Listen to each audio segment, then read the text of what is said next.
Welcome back to our look at Christmas past. And today we are taking a look at Christmas in the 1980s. Now, in the 1980s, we see some of the things we saw emerging in the 70s, but we're also seeing a bit of backlash, as we always do one decade to the next. So, when we get back, we are going to talk about that.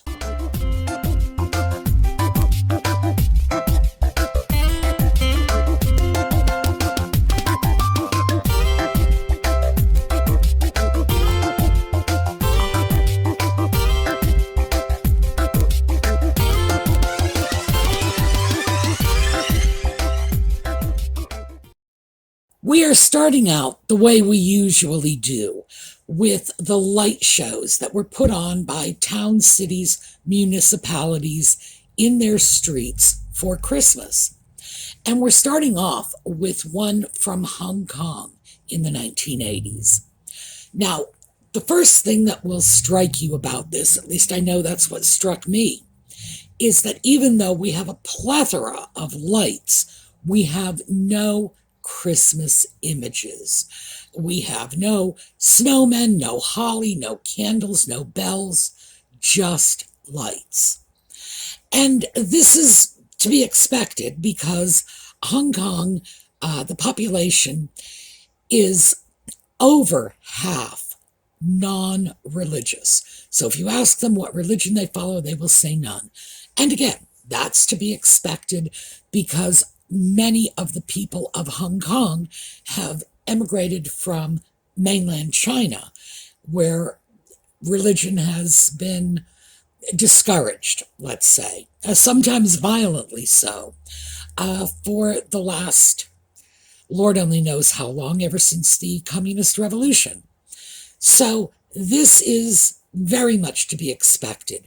It's celebrated as a secular holiday, because when we look at the approximately 50% of Hong Kong residents who do declare a religion, about half of those are declaring Buddhism or Taoism, with the remaining 1/4 of the Hong Kong population divided between Christians and Muslims mostly. So, yes, all the lights, none of the Santa Clauses or Christmas images. And because I've tried to get images from the UK in as many of these segments as I can, this one is from Bristol. Now, I've showed some from London, and London really does put on a good show, but London is not the only place in the UK. We've got other cities and towns all over the place, and Bristol, as you can see, takes Christmas very seriously. And here is one from my state, Pennsylvania. This is Bethlehem, which is the steel town, so this is not anything local to me. Pennsylvania is a large state. But one of the things I hope you've noticed is by the 1980s, we are getting beautiful color photographs. Photographic technology improved considerably over the years. And when we look at something like this image, we say, oh wow, photorealistic. You feel like you're there. You can't really say that about the pictures from the 50s, the 60s, the 70s, when they did indeed have color photography, but unfortunately the technology was not great, especially when it came to home cameras, and the snapshots you would get were pretty gosh darn muddy. And these, now we're seeing just beautiful images. So let's move on. And speaking of beautiful, 1980s, this is Dolly Parton, and she was doing a Christmas special. One of the reasons I wanted to include Dolly Parton is I like Dolly, so I include her every chance I get. But this incredible thing happened in the 1980s. While the rest of us were sporting these big, massive hairdos, Dolly's hair actually got smaller. I don't know what that means, but I'm sure it means something.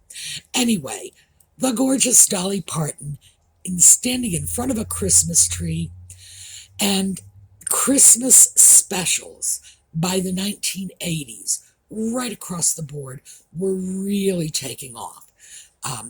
We had a surge of Christmas movies. Everybody who was anybody was doing a Christmas special, particularly the singers. And so we did see much more Christmas in our faces. Now, this is the Reagans. And remember, the Reagans are just iconic features of the 1980s. And here they are in front of one of the White House Christmas trees. It's not the White House Christmas tree, the one that I believe it's in the rotunda, the massive one. This obviously is a smaller, kind of normal-sized Christmas tree, because naturally they would have been dwarfed in front of the big one. But just as a little reminder of what was going on in the 80s, yes, Ron and Nancy. And here's another reminder of the 80s, and this, by the way, was a Christmas special.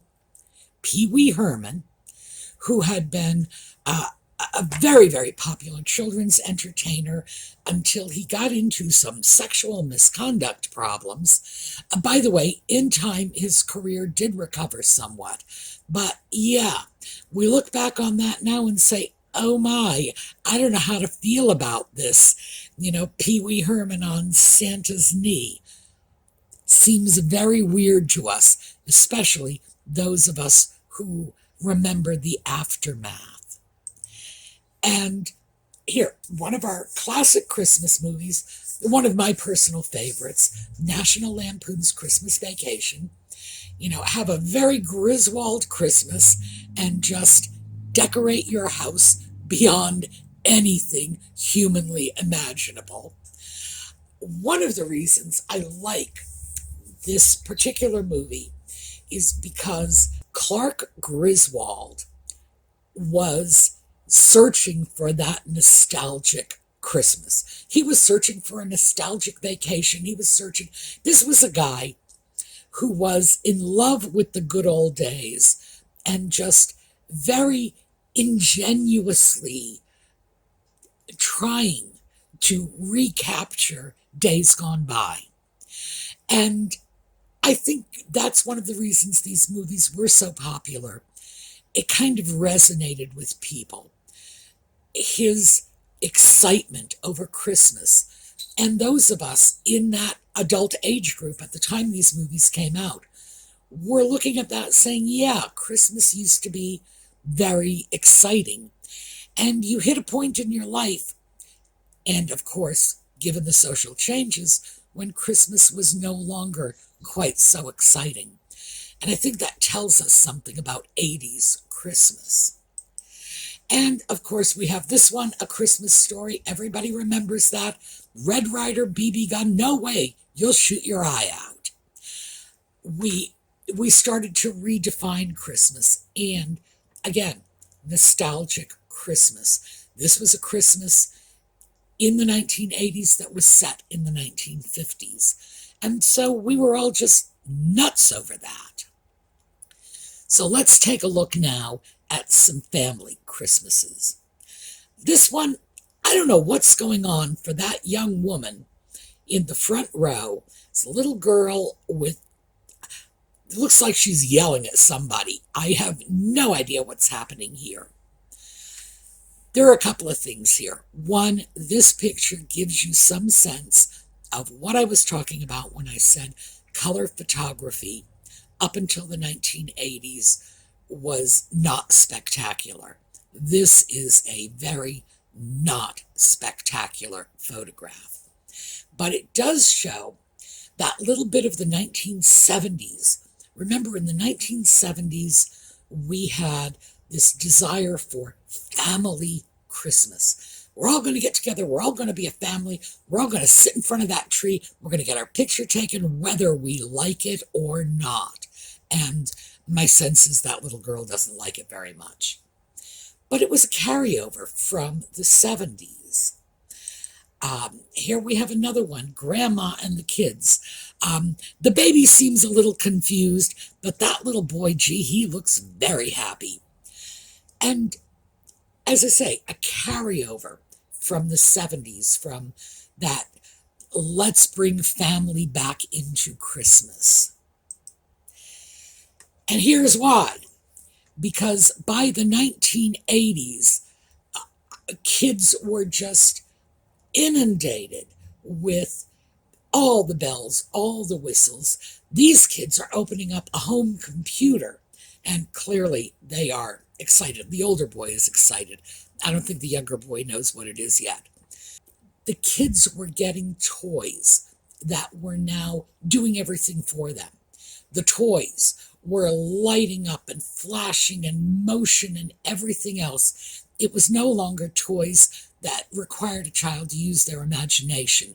Now it was just, it's like the kid was going along for the ride. Children were being entertained by their toys in a totally different way than they were in years past. The kids of the 1980s were just, my goodness, I don't know how they didn't all turn out to be ADHD.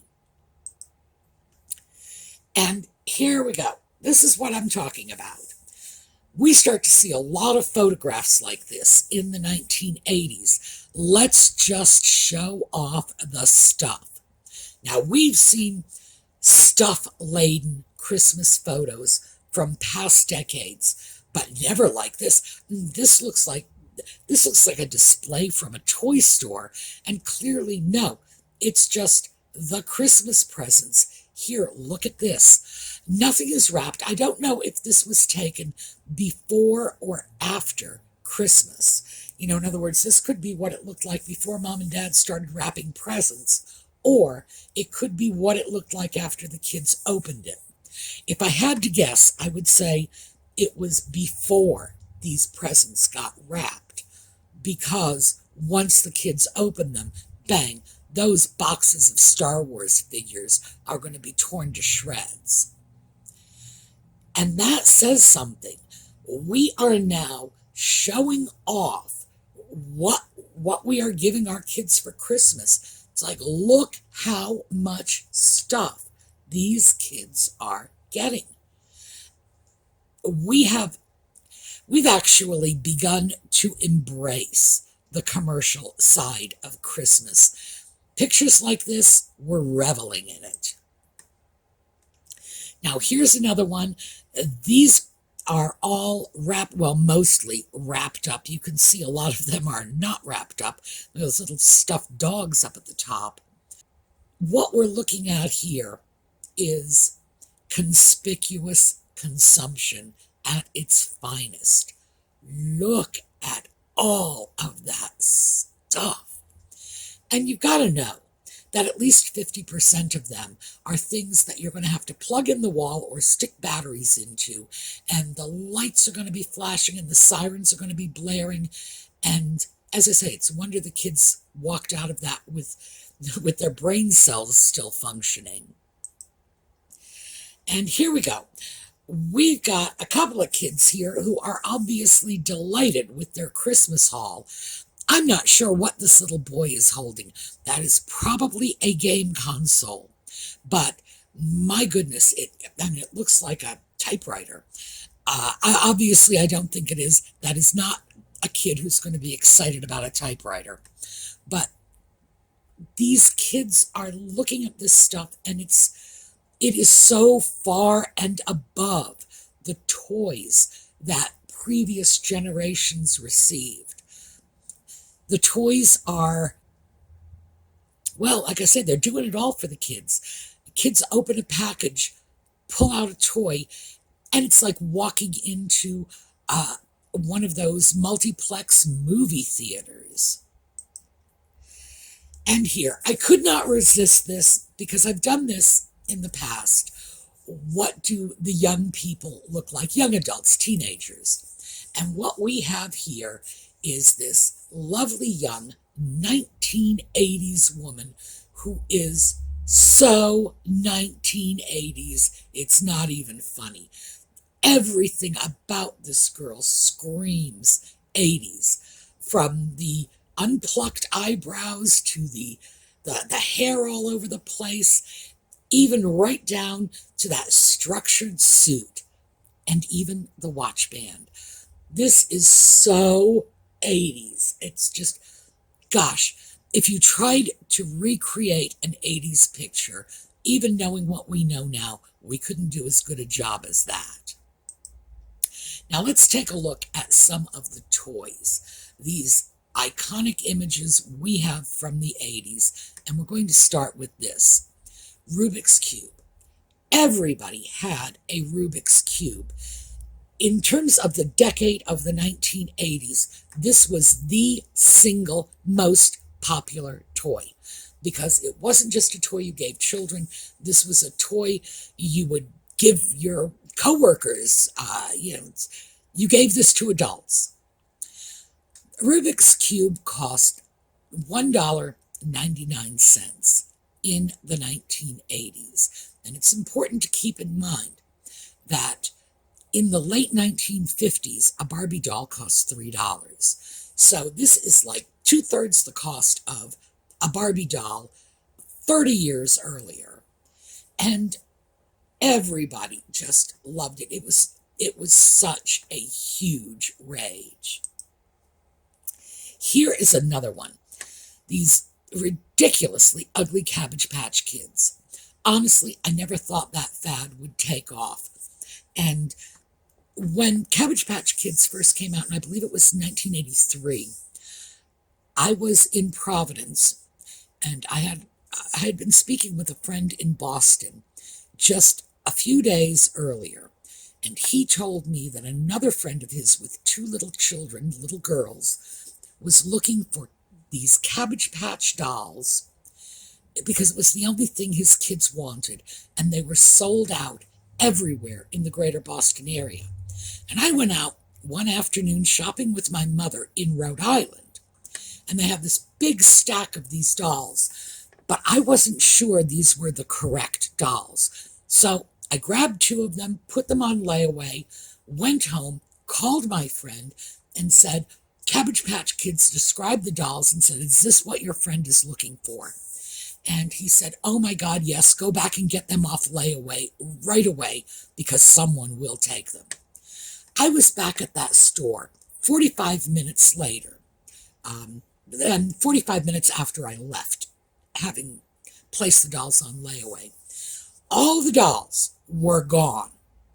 I grabbed my dolls off layaway. When I went back, by the way, I went with my baby sister, which was a very good plan. And we just got the dolls, walked out of the store, and we were accosted by at least a half a dozen people, because the dolls were not in bags. We were just carrying them out. Those boxes were large, wanting to buy the dolls. We had people demanding to buy the dolls, which is why I say it's a good idea that I have my baby sister with me, because she didn't take crap from anybody. So we made it home with the dolls. My friend, meanwhile, wanted to know if there would be any more dolls available, and of course, there weren't. 45 minutes, the store had sold out, and people were in the parking lot trying to buy dolls from customers exiting the stores. It was insanity. These dolls, by the way, I looked up what the retail price was because I really couldn't remember. I do remember at the time thinking it was a lot of money for dolls this ugly, and it was $21 per doll. And I couldn't understand it. I was looking at that. I didn't see it. I didn't get it. So I am not one of those people who can spot a fad as it is emerging, because I thought this was just insanity. This, however, I knew was going to be big. The moment I saw Star Wars, I realized everything Star Wars related was going to be huge. And it was. 1980s was the decade of Star Wars toys. Everything from little action figures like these to these big battleships and everything. Star Wars toys were under every tree, and not just for the boys, as one might expect, of action figures, but because they had Princess Leia dolls, the girls were getting in on this too. And this was the big toy for the girls in the 80s, My Little Pony. Again, I never would have predicted this. I thought that was absurd. We're looking back at this some 40 years later, and you can still buy My Little Ponies. Amazing. And finally, we need to look at these Transformers. Transformers were beginning to become really big during this period, along with all kinds of other robotic style toys. There were a lot of sort of clone versions of Transformers, and they were huge. So what we've had a chance to see is all the really hot toys of the decade. Plenty more toys. These were just the big ones. So now let's take a look at Christmas cards from the 1980s. At this point, we are getting into comical cards. Santa uses the me and the old bag line one too many times. So obviously, Mrs. Claus has whacked him in the head. This is what we are handing out at Christmas time. Or like this, Wake Me Up Before You Ho-Ho, which, as you know, is a reference to a song that was popular in the 80s. Christmas cards were just becoming fun. You could still get serious cards, but this was the first time you could really get the over-the-top joke cards. And then we have this. Those family pictures in front of the Christmas tree that we were seeing in the 70s, by the 1980s, are turning into family photos for the Christmas cards. And this is a good example of this. This is clearly a studio photograph of the family. My goodness, look at Dad's hair. Is that 80s or what? This is just, it is a sign of things to come. And here, just in case that wasn't enough for you, the Kardashian clan's Christmas. And this would have been the 1980s. As you can see, they're all little buggers there. I have no idea how old this would have been, but these are the various Kardashians when they were very young, Christmas card in the 1980s. So let's move on to Christmas ornaments, because that's another one of our recurring themes in these videos. In the 1980s, we started getting some over-the-top Christmas decorations like this. You would decorate your whole house as if it were a party. The decorations are massive. They are purchased decorations. There's no question about it. This is not something somebody made at home and strung up on the walls. No, you would have to go to a party store or a Christmas store to get something like this, and you could decorate the entire house this way. And this is another thing we saw. We started seeing these very elaborate Christmas ornaments, and I believe these are Hallmark ornaments, and ornaments like these were becoming collectible. You would get the 1981 set of Hallmark ornaments, and then the next year you'd get the 1982 set, and so on. We also had some specialty collectibles. This is a Christopher Radko ornament, and these were specifically designed by well-known people, and they would create these ornaments, again, collectible. You would get an ornament like this, and these were not cheap, believe me. You would get an ornament this year, you would get another one next year, and you could still go online and search for Christopher Radko 1982 Christmas ornaments and see everything that he had put out that year and complete your set on eBay or Etsy or one of the other online shopping centers. It just became a huge thing, along with this.